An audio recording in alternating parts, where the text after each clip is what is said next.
முறையாக பாஜக அரசை தேர்ந்தெடுத்து இந்திய மக்கள் வரலாறு படைத்துள்ளதாக பிரதமர் மோடி நெகிழ்ச்சி. பிரதான் மந்திரி கிஷான் சம்மான் திட்டத்தின் 17வது தவணையாக 27,000 கோடி ரூபாயை விடுவித்தார். புதியதாக நிறைவேற்றப்பட்ட 3 குற்றவியல் சட்டங்களுக்கு முதலமைச்சர் மு.க.ஸ்டாலின் எதிர்ப்பு. 3 சட்டங்களும் எந்த ஆலோசனையும் இல்லாமல் அவசர கதியில் நிறைவேற்றப்பட்டுள்ளதாக விமர்சனம். ஜூலை மாதம் தொடங்கப்படும் கலைஞர் கனவு இல்லம் திட்டத்தின் கீழ் 1 லட்சம் வீடு கட்ட 3,100 கோடி ரூபாய் நிதி ஒதுக்கியது தமிழக அரசு. பயனாளிகளை தேர்வு செய்யும் பணியை ஜூன் 25ஆம் தேதிக்குள் முடிக்க அதிகாரிகளுக்கு அறிவுறுத்தல். ரேஷன் கடைகளில் ரேஷன் பருப்பு பாமாயில் விநியோகத்தை உறுதி செய்யுமாறு அரசுக்கு இபிஎஸ் வலியுறுத்தல். நாட்டிற்கே முன்மாதிரியாக திகழ்ந்த தமிழக ரேஷன் கடைகளில் பொருட்களுக்கு தட்டுப்பாடு ஏற்படும் அளவுக்கு அவல நிலையாக உள்ளதாக கண்டனம். மும்பையில் 50க்கும் மேற்பட்ட மருத்துவமனைகளுக்கு இமெயில் மூலம் வெடிகுண்டு மிரட்டல். சோதனைக்கு பிறகு வெறும் புரளி என்று அறிவிப்பு. சென்னையில் 2வது நாளாக இரவு நேரத்தில் பெய்த மழை. சில இடங்களில் மின்சாரம் தடைப்பட்டதால் பொதுமக்கள் அவதி. சென்னையில் இன்று நடைபெறுகிறது பாஜக மாநில மைய கூட்டம். மக்களவைத் தேர்தல் தோல்வி, விக்கிரவாண்டி இடைத்தேர்தல் உள்ளிட்டவை குறித்து ஆலோசனை.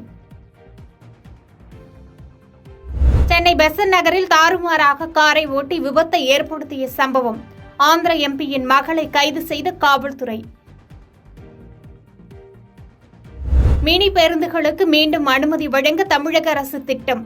வரைவு அறிக்கை வெளியிட்டு ஜூலை 22ஆம் தேதி கருத்து கேட்பு நடைபெறும் என்று அறிவிப்பு. வயநாடு தொகுதி எம்பி பதவியை அதிகாரப்பூர்வமாக ராஜினாமா செய்தார் ராகுல் காந்தி. ராஜினாமா கடிதம் ஏற்றுக்கொள்ளப்பட்டதாக சபாநாயகர் அலுவலகம் அறிவிப்பு. பிரியங்கா காந்தி எம்பியான பின் தம் தீவிர அரசியலில் ஈடுபட போவதாக அவரது கணவர் ராபர்ட் வத்ரா தகவல். வயநாடு மக்கள் பிரியங்காவை வெற்றி பெற செய்வார்கள் என நம்புவதாகவும் பேட்டி.